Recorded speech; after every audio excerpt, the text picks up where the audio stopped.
ഇറാനും ഇസ്രയേലും അമേരിക്കയും ഉൾപ്പെടെ തമ്മിലുള്ള സംഘർഷം ആരംഭിച്ചിട്ട് ജൂൺ 7 100 ദിവസങ്ങൾ പിന്നിടുകയാണ്. അതായത് 40ാമത്തെ ദിവസത്തെ കടുത്ത യുദ്ധത്തിന് ശേഷം കഴിഞ്ഞ 2 മാസമായിട്ട് മേഖലയിൽ ഒരു താൽക്കാലിക സമാധാനം നിലനിന്നിരുന്നു. എന്നാൽ വെറും 24 മണിക്കൂറിനുള്ളിൽ മിഡിൽ ഈസ്റ്റിൽ നിലനിന്നിരുന്ന ആ ഒരു ദുർബലമായിട്ടുള്ള സമാധാന അന്തരീക്ഷം പൂർണ്ണമായിട്ടും തകരുകയും ആ ഒരു പ്രദേശം വീണ്ടും വലിയൊരു യുദ്ധത്തിന്റെ വക്കിലേക്ക് എത്തിച്ചേരുകയുമാണ് ചെയ്തത്. പിന്നീട് നമ്മൾ കണ്ടത് അതാണ്. കാരണം വലിയ പ്രത്യാക്രമണങ്ങളും ആക്രമണങ്ങളുമാണ് കണ്ടത്. വെടിനിർത്തൽ നിലവിലിരിക്കെ ഇരു വിഭാഗങ്ങളെയും വീണ്ടും ഒരു ഏറ്റുമുട്ടലിലേക്ക് നയിച്ച പെട്ടെന്നുള്ളൊരു സാഹചര്യം എന്താണെന്ന് നോക്കിക്കഴിഞ്ഞാൽ, അതായത് ഇറാനെ സംബന്ധിച്ചിടത്തോളം ലെബന്റെ തലസ്ഥാനമായിട്ടുള്ള ബെറൂട്ട് എക്കാലത്തും ഒരു ചുവപ്പ് രേഖയായിരുന്നു.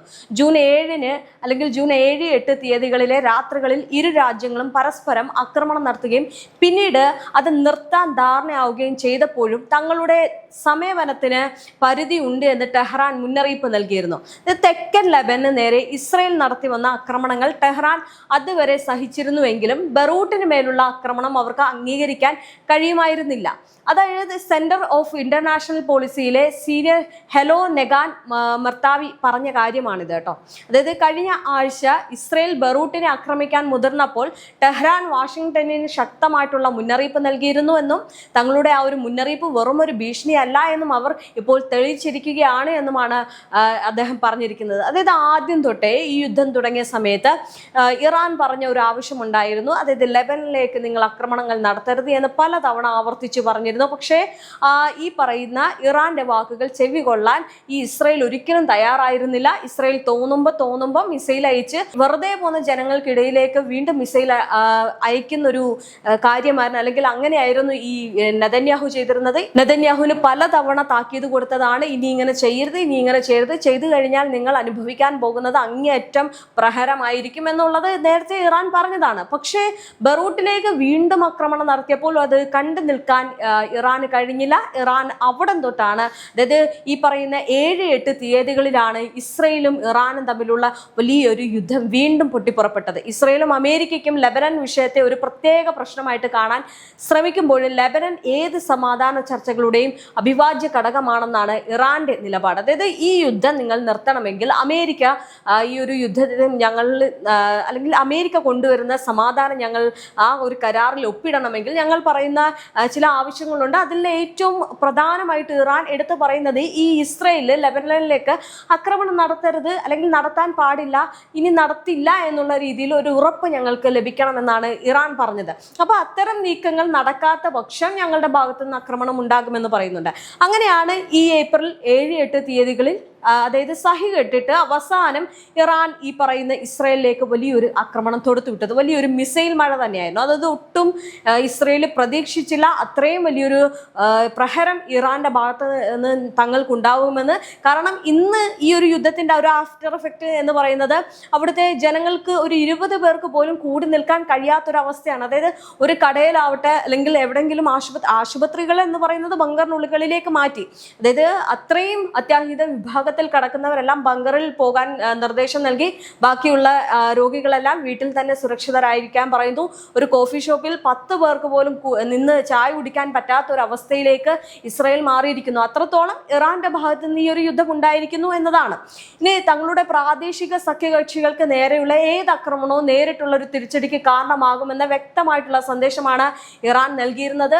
അതുകൊണ്ടാണ് ഇന്നിപ്പോൾ ഇസ്രയേൽ ഏറ്റവും കൂടുതൽ ഭയപ്പെടുന്നതും ഈ സുരക്ഷിത താവളങ്ങളിലേക്ക് ഓടി ഒളിക്കുന്നതും. മാർച്ച് 2 ഇറാൻ പിന്തുണയുള്ള ഹിസ്ബുള്ള വടക്കൻ ഇസ്രയേൽ നഗരങ്ങൾക്ക് നേരെ ആക്രമണം ആരംഭിച്ചതോടെയാണ് ലെബനൻ ഈ ഒരു സംഘർഷത്തിന്റെ ഭാഗമാകുന്നത്. അതായത് ജൂൺ 7 വരെ ഇറാനും ഇസ്രയേലിനും തമ്മിലുള്ള വെടിനിർത്തൽ വലിയ തോതിൽ നിലനിന്നിരുന്നെങ്കിലും ഈ ബെഞ്ചമിൻ നെതന്യാഹു സർക്കാർ തെക്കൻ ലെബനിൽ സൈനിക നടപടികൾ തുടർന്നു പോന്നിരുന്നു. അതായത് അവർ ഇടയ്ക്കിടയ്ക്ക്, അതായത് നെതന്യാഹുവിന്റെ നിലനിൽപ്പിന് വേണ്ടിയിട്ട് ചുമ്മാ യാതൊരു തരത്തിലുള്ള പ്രകോപനമായിട്ടുള്ള കാര്യങ്ങളും ഇല്ലാതെ ഈ പറയുന്ന ലെബനിലേക്ക് ആക്രമണങ്ങൾ ഇങ്ങനെ ഇടയ്ക്കിടയ്ക്ക് തൊടുത്തു വിടുന്നുണ്ടായിരുന്നു. ഇത് നിർത്തണമെന്നായിരുന്നു ഇറാൻ പലതവണയായിട്ട് ആവശ്യപ്പെട്ടത്. ഇനി ബറൂട്ടിന്റെ തെക്കൻ ഭ്രാന്ത പ്രദേശങ്ങളിൽ ഈ ഇസ്രയേൽ നടത്തിയ ആക്രമണമാണ് ഇറാന്റെ നിയന്ത്രണം നഷ്ടപ്പെടുത്തിയത്. അതായത് ഞായറാഴ്ച ഹിസ്ബുള്ളയുടെ ശക്തമായിട്ടുള്ള കേന്ദ്രത്തിലെ 2 അപ്പാർട്ട്മെന്റ് കെട്ടിടങ്ങൾക്ക് നേരെ ഇസ്രയേൽ നടത്തിയ മിസൈൽ ആക്രമണത്തിൽ സ്ത്രീകളും കുട്ടികളും ഉൾപ്പെടെ 2 പേർ കൊല്ലപ്പെടുകയും 20 പേർക്ക് പരിക്കേൽക്കുകയും ചെയ്തതായിട്ട് ലെബനൻ ആരോഗ്യ മന്ത്രാലയം അറിയിച്ചിരുന്നു. ബെറൂട്ടിന് നേരെയുള്ള ആക്രമണങ്ങൾ നിർത്താൻ ബെഞ്ചമിൻ നെതന്യാഹുവിന് മേൽ വാഷിംഗ്ടൺ സമ്മർദ്ദം ചെലുത്തുന്നതിനിടെയാണ് ഈ ഒരു ആക്രമണം ഉണ്ടായത്. ഇറാനുമായിട്ടുള്ള നയതന്ത്ര ചർച്ചകളെ ബാധിക്കുന്ന തരത്തിലുള്ള നടപടികളിൽ നിന്ന് പിന്മാറാൻ US പ്രസിഡന്റ് ഡൊണാൾഡ് ട്രംപും ഇസ്രയേലിനോട് ആവശ്യപ്പെട്ടിരുന്നു. എന്നാൽ ഈ ഒരു അഭ്യർത്ഥനകളെല്ലാം നിരസിച്ച നെതന്യാഹു ഇസ്രയേൽ പ്രദേശത്തേക്ക് ഹിസ്ബുള്ള നടത്തിയ റോക്കറ്റ് ആക്രമണങ്ങൾക്ക് മറുപടിയായാണ് ബെറൂട്ടിന്റെ ദഹിയ മേഖലയിലെ ആസ്ഥാനങ്ങൾ തങ്ങൾ തകർത്തി എന്ന നിലപാടിൽ ഉറച്ചു നിന്നത്. അതായത് ഇതിന് തിരിച്ചടിയായിട്ട് ഇറാൻ രാത്രി 9ഓടെ ഇസ്രയേലിന് നേരെ 30ഓളം മിസൈലുകൾ തൊടുത്തുവിട്ടതായിട്ട് ഇസ്രയേൽ സൈനിക ഉദ്യോഗസ്ഥർ തന്നെ സ്ഥിരീകരിച്ചിരുന്നു. തുടർന്ന് ഇറാന്റെ സൈനിക കേന്ദ്രങ്ങൾക്കും പ്രതിരോധ സംവിധാനങ്ങൾക്കും നേരെ ഇസ്രയേൽ വീണ്ടും ആക്രമണം നടത്തി. തിങ്കളാഴ്ച ഇസ്രയേൽ നടത്തിയ ആക്രമണങ്ങളിൽ ഇറാന്റെ നാഷണൽ എമർജൻസി മെഡിക്കൽ ഓർഗനൈസേഷനിൽ പ്രകാരം 15 പേർക്ക് പരിക്കേറ്റിട്ടുണ്ട് എന്നും എന്നാൽ മരണങ്ങളൊന്നും തന്നെ റിപ്പോർട്ട് ചെയ്തിട്ടില്ല എന്നും പറഞ്ഞു. ഇതേ സമയം തന്നെ ഗസയിൽ ഇസ്രയേൽ നടത്തിയ ആക്രമണങ്ങളിൽ ഒരു കുട്ടി ഉൾപ്പെടെ 5 പേർ കൊല്ലപ്പെടുകയും നിരവധി പേർക്ക് പരിക്കേൽക്കുകയും ചെയ്തു എന്നുള്ള വാർത്ത വരുന്നു. അതായത് ഈ ഒരു പുതിയ ഏറ്റുമുട്ടൽ മേഖലയിൽ ഉടനടി വലിയ പ്രതിഫലനങ്ങൾ ഉണ്ടാക്കി. ആക്രമണങ്ങൾ ശക്തമായതോടെ ഇറാഖ് സിവിൽ ഏവിയേഷൻ അതോറിറ്റി തങ്ങളുടെ വ്യോമ അതിർത്തി 72 മണിക്കൂർ നേരത്തേക്ക് അടച്ചിട്ടെങ്കിലും തിങ്കളാഴ്ചയോടെ ഇത് വീണ്ടും തുറന്നു കൊടുത്തു. അതായത് യമനിലെ ഹൂത്തി വിമതരും ഇസ്രയേലിന് നേരെ മിസൈൽ തൊടുത്തുവിടുകയും ചെങ്കടലിലൂടെയുള്ള കപ്പൽ ഗതാഗതത്തിന് നേരെ ആക്രമണം പുനരാരംഭിക്കുകയും എന്ന് ഭീഷണിപ്പെടുത്തുകയും ചെയ്തിട്ടുണ്ട്. ആക്രമണങ്ങൾ തുടരുന്നതിനിടയിൽ ട്രംപ് തന്റെ ട്രൂത്ത് സോഷ്യൽ മീഡിയ പ്ലാറ്റ്ഫോമിൽ തുടർച്ചയായിട്ടുള്ള സന്ദേശങ്ങൾ പഴയ പോലെ തന്നെ പങ്കുവെക്കുകയും ചെയ്തു. ഇസ്രയേലും ഇറാനും ഉടനടി പരസ്പരമുള്ള വെടിവെപ്പ് നിർത്തണം എന്ന് അദ്ദേഹം പോസ്റ്റിൽ കുറിച്ചു. മിനിറ്റുകൾക്ക് ശേഷം ഒരു സമാധാന കരാറിനായുള്ള അന്തിമ ചർച്ചകൾ പുരോഗമിക്കുകയാണെന്നും ഇരു രാജ്യങ്ങളും ഉടനടി ഒരു വെടിനിർത്തലിനായിട്ട് ആഗ്രഹിക്കുന്നുണ്ട് എന്നും അദ്ദേഹം വ്യക്തമാക്കി. അതായത് ട്രംപും ഇസ്രയേൽ പ്രധാനമന്ത്രി ബെഞ്ചമിൻ നെതന്യാഹുവും തമ്മിലുള്ള ബന്ധം വഷളായിരിക്കുന്ന സാഹചര്യത്തിലാണ് ഈ ഒരു സംഭവ വികാസങ്ങൾ ഉണ്ടാകുന്നത്. ഇനി കഴിഞ്ഞ ദിവസം ഫിനാൻഷ്യൽ ടൈംസ് നൽകിയ അഭിമുഖത്തിൽ നെതന്യാഹുവിനെ കുറിച്ച് ട്രംപ് പറഞ്ഞത് ഞാനാണ് കാര്യങ്ങൾ തീരുമാനിക്കുന്നത്, അവനല്ല എന്നായിരുന്നു. അതായത് ഞാൻ പറയുന്നത് കേൾക്കണം എന്നാണ് പറഞ്ഞിരിക്കുന്നത്. പക്ഷേ അതിനെ എതിർത്തുകൊണ്ടാണ് പലപ്പോഴും നെതന്യാഹു തന്റെ കാര്യങ്ങൾ ചെയ്യുന്നത്. തിങ്കളാഴ്ചയോടെ ഇറാന്റെ മിലിറ്ററി ജോയിന്റ് കമാൻഡ് തങ്ങളുടെ ആക്രമണാത്മക പ്രവർത്തനങ്ങൾ താൽക്കാലികമായിട്ട് നിർത്തിവെക്കുന്നതായിട്ട് അറിയിച്ചെങ്കിലും ഇസ്രയേലിന്റെയോ അല്ലെങ്കിൽ അവരുടെ പിന്തുണക്കാരുടെ ഭാഗത്തു നിന്ന് തെക്കൻ ലെബനിലോ മറ്റു കൂടുതൽ പ്രകോപനമുണ്ടായാൽ മുമ്പത്തേക്കാൾ കടുത്ത നടപടികൾ നേരിടേണ്ടി വരുമെന്ന് ഒരു മുന്നറിയിപ്പും ഇറാൻ നൽകി. ഇസ്രയേലും ഇറാനും തമ്മിലുള്ള ഈ ഒരു 100 ദിവസത്തെ യുദ്ധത്തിന് പിന്നിൽ മേഖലയിലെ ആധിപത്യവും സുരക്ഷാ ഭീഷണികളുമായിരുന്നു പ്രധാന കാരണം എന്ന് പറയുന്നത്. അതായത് ഈ യുദ്ധം കൊണ്ട് ആർക്ക് ഗുണം ചെയ്തു, എന്തിനു വേണ്ടിയായിരുന്നു ഈ യുദ്ധം എന്ന് ചോദിക്കുമ്പോൾ ഉള്ള കാര്യമാണ്. കഴിഞ്ഞ കുറച്ചു കാലമായിട്ട് തുടരുന്ന ഈ നിഴൽ യുദ്ധം നേരിട്ടുള്ള ഒരു സൈനിക ഏറ്റുമുട്ടലിലേക്ക് വഴിമാറിയെങ്കിലും അവിടെ നഷ്ടങ്ങളാണ് ഉണ്ടായിരിക്കുന്നത്. അതായത് തങ്ങളുടെ നിലനിൽപ്പിന് ഭീഷണിയായിട്ട് ഇറാന്റെ ആണവ പദ്ധതികൾ തകർക്കുക എന്ന ഇറാന്റെ പിന്തുണയോടെ അതിർത്തികളിൽ പ്രവർത്തിക്കുന്ന ഹിസ്ബുള്ള, ഹമാസ്, ഹൂത്തികൾ തുടങ്ങിയ സായുധ ഗ്രൂപ്പുകളുടെ സൈനിക ശേഷി ഇല്ലാതാക്കുക എന്നിവയായിരുന്നു ഇസ്രയേലിന്റെയും അമേരിക്കയുടെ ലക്ഷ്യം എന്ന് പറയുന്നത്. ഈ ഒരു യുദ്ധത്തിൽ കൃത്യമായിട്ടൊരു വിജയിയെ പ്രഖ്യാപിക്കാൻ കഴിയില്ല എങ്കിലും രാഷ്ട്രീയമായിട്ടും സൈനികമായിട്ടും ചില നേട്ടങ്ങൾ ഉള്ളത് ഇറാനാണ്. അതായത് ഇറാന് നഷ്ടങ്ങൾ ഉണ്ടായിട്ടുണ്ട് എന്നല്ല, പക്ഷേ എങ്കിൽ പോലും ഈ ഒരു യുദ്ധത്തിൽ ഈ ലോക പോലീസ് അല്ലെങ്കിൽ ലോകശക്തി എന്ന് പറഞ്ഞ അമേരിക്കയുടെ ആ ഒരു പദവിയെ തട്ടിത്തെറിപ്പിക്കാൻ ഇറാന് കഴിഞ്ഞു. വലിയ ആളാണ്, അല്ലെങ്കിൽ ഞങ്ങളുടെ രാജ്യങ്ങളിൽ ഒന്നും ചെയ്യാൻ സാധിക്കില്ല എന്ന് പറഞ്ഞ് വീമ്പിളക്കിയ നെതന്യാഹുവിന്റെ കോട്ടയെ തകർക്കാൻ ഈ ഇറാന് കഴിഞ്ഞു എന്നതാണ് ഈ യുദ്ധത്തിൽ നിന്ന് മനസ്സിലാക്കാൻ സാധിക്കുന്നത്. ഇസ്രയേലിന്റെ പ്രതിരോധ കോട്ടകളെ ഭേദിച്ച് തങ്ങൾക്ക് ആക്രമണം നടത്താൻ കഴിയുമെന്ന് ഇറാൻ ഇതിനോടകം തന്നെ തെളിയിച്ചിട്ടുണ്ട്.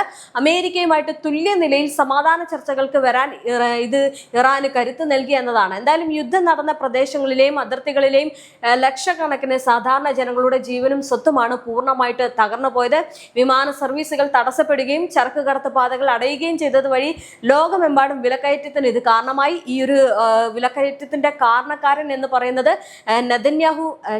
ട്രംപ് തന്നെയാണ്. കാരണം ട്രംപിന്റെ എടുത്തുചാട്ടമായിരുന്നു ഈ ഒരു യുദ്ധത്തിന് പിന്നിലുള്ള വലിയൊരു പ്രശ്നം എന്ന് പറയുന്നത്. ഇന്ന് ലോകരാജ്യങ്ങളിലെ ജനങ്ങൾ അനുഭവിക്കുന്ന ഒരു പ്രശ്നത്തിന് കാരണവും ട്രംപ് തന്നെയാണ്. വിമാന സർവീസുകൾ തടസ്സപ്പെടുകയും ചരക്ക് കടത്ത് പാതകൾ അടയുകയും ചെയ്തത് വഴി ലോകമെമ്പാടും വിലക്കയറ്റത്തിന് ഇത് കാരണമായി.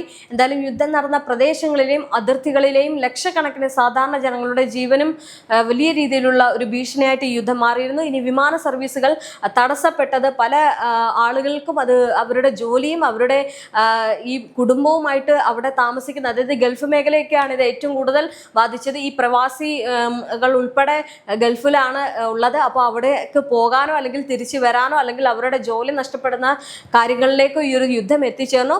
എന്തായാലും യുദ്ധം കൊണ്ട് ലോകം മൊത്തം വലിയ രീതിയിലുള്ള സാമ്പത്തിക ബുദ്ധിമുട്ട് ആണ് അനുഭവിച്ചത്. ഈ ഒരു യുദ്ധം മിഡിൽ ഈസ്റ്റിൽ മാത്രമായിരുന്നുവെങ്കിലും അതിന്റെ ആഘാതം ലോകമെമ്പാടുമുള്ള സാധാരണക്കാരുടെ പോക്കറ്റിനെയാണ് ഏറ്റവും കൂടുതൽ ബാധിച്ചത്. ഇപ്പോൾ വലിയ രീതിയിലുള്ള വിലക്കയറ്റം ഉണ്ടായതും ഈ സാധാരണക്കാരുടെ വയറ്റത്തടിയായിട്ട് മാറുകയാണ്. ഇനി മിഡിൽ ഈസ്റ്റ് ലോകത്തെ ഏറ്റവും വലിയ എണ്ണ ഉൽപാദന മേഖലയായതിനാൽ യുദ്ധം തുടങ്ങിയതോടെ ആഗോള വിപണിയിൽ ക്രൂഡ് ഓയിൽ വില കുതിച്ചുയർന്നു.